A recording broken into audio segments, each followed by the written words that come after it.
friends, welcome to Preeti Tasty Samil. நான் இன்னைக்கு onion rava dosa செய்ய போகிறேன். அதுக்கு தேவையான பொருட்கள் நம்ம இப்போ பார்க்கலாம்.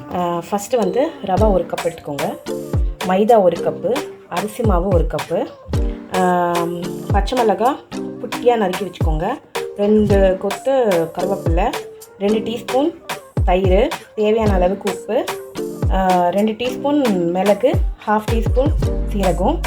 இதில் வந்து சுகர் வந்து ஒரு 2 டீஸ்பூன் போட்டிருக்கேன். எதுக்கு இந்த சுகர்னால் நம்ம இந்த ஹோட்டல்லலாம் வந்து நல்லா ப்ரௌனாக கிறிஸ்பியாக இருக்கும் இல்லையா, ஸோ அதுக்கு தான் அந்த சுகர் நம்ம யூஸ் பண்ணணும். இதெல்லாம் வந்து நம்ம பாத்திரத்தில் போட்டுட்டு நல்லா மிக்ஸ் பண்ணணும்.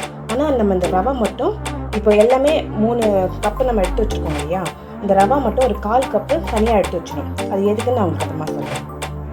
இப்போ இதெல்லாமே ஒன்றா இந்த கிண்ணத்தில் இந்த மாதிரி ஒரு பவுல் மாதிரி எடுத்துக்கோங்க, எடுத்து நீங்கள் அதில் போட்டுக்கோங்க. இப்போ எல்லாம் நம்ம இதில் மிக்ஸ் பண்ணிட்டோம். தண்ணி போட்டு நல்லா கையிலையோ இல்லைன்னா கரண்டிலையோ நல்லா அந்த கட்டி கட்டியாக ஆகாமல் நல்லா கலக்கிடணும். இந்த 1 கப்பு ரவை எதுக்கு எடுத்து வைக்க சொன்னேன்னா, இதெல்லாம் நல்லா மிக்ஸ் பண்ணிவிட்டு ஒரு 1/2 அன் ஹவர் கழித்து நல்லா ஊறினதுக்கப்புறம் கடைசியில் அதை போடணும். அப்போது அந்த தோசை வந்து நல்லா உங்களுக்கு கிறிஸ்பியாக கிடைக்கும். இது நான் உங்களுக்கு மிக்ஸ் பண்ணிவிட்டு எந்த பதம்னு உங்களுக்கு காமிக்கிறேன். ஆக்சுவலாக நம்ம வந்து எல்லாம் ஒரு கப் போட்டிருக்கோம்ல, அப்போது வந்து நம்ம தண்ணி வந்து 4 கப் ஊற்றணும். நம்ம எந்த அளவுக்கு எந்த மெஷர்மெண்ட்டில் நம்ம வந்து ஒரு கப் போட்டோமோ அந்த கப்பில் வந்து நம்ம 4 கப்பு தண்ணி ஊற்றணும். அதான் அளவு. கொஞ்சம் கூட மிஸ் பண்ணாதீங்க, அப்போ தான் உங்களுக்கு ஹோட்டல் டேஸ்ட் அதே மாதிரி கிடைக்கும். பாருங்கள், நல்லா தண்ணியாக இருக்கணும். அந்த கப்பில் தான் நான் வந்து மெஷர் பண்ணேன். ஸோ அதே கப்பில் நான் வந்து 4 வந்து தண்ணி ஊற்றிருக்கேன். ஸோ நல்லா கை வச்சு நீங்கள் வந்து மிக்ஸ் பண்ணிக்கோங்க. அப்போ தான் வந்து அந்த கட்டியாக ஆகாமல் நல்லா தண்ணியாக இருக்கும். ஸோ நீங்கள் ஒரு 1/2 அன் ஹவர் அதை ஊற வச்சுருங்க, ஓகேவா? ஆக்சுவலாக பெருங்காயம் 1 டீஸ்பூன் அளவுக்கு நீங்கள் அதில் போட்டுக்கோங்க. ஈஸியாக கொஞ்சம் டைஜஷன் ஆகும். இதோ 1/2 அன் ஹவர் ஆயிடுச்சு. ஸோ 1/2 அன் ஹவர் ஆனதுக்கப்புறம் பார்த்தீங்கன்னா மாவு வந்து அடியில் இருக்கும், ஓகேவா? மேலே தண்ணியாக இருக்கும். நல்லா கலக்கி விட்டுக்கோங்க. நீங்கள் ஒரு வாட்டியும் தோசை ஊற்றும் போது நல்லா கலக்கிட்டு ஊற்றுங்க. ஃபஸ்ட்டு அடுப்பு ஆன் பண்ணிக்கலாம்.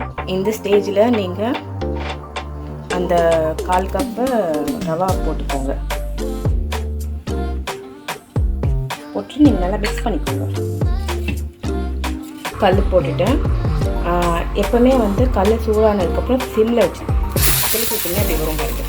ஸோ அப்போ கல் காஞ்சிடுச்சுன்னு அர்த்தம்.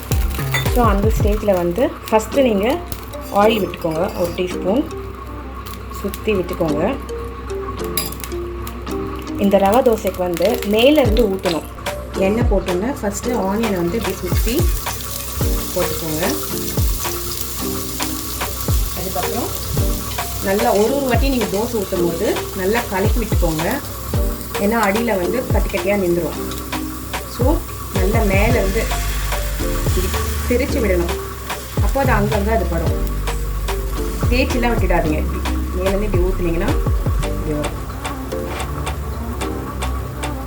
உங்கள் ஹோல்ஸ் இருந்தாலும் பரவாயில்ல.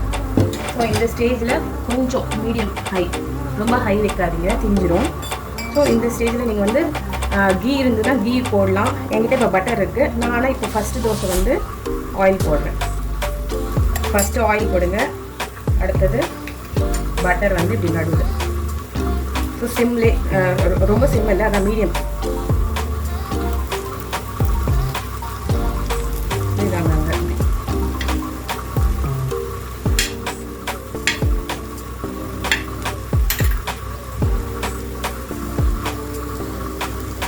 பாருங்கள், தோசை இப்போ திருப்பி போட்டிருக்கோம்.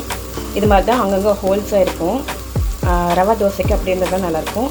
ஃபஸ்ட்டு திருப்பி போடுறதுக்கு முன்னாடி வரைக்கும் கொஞ்சம் ரொம்ப ஹையில் இல்லாமல் மீடியமில், அதுக்கப்புறம் திருப்பி போட்டதுக்கப்புறம் சிம்மில் வச்சுக்கோங்க.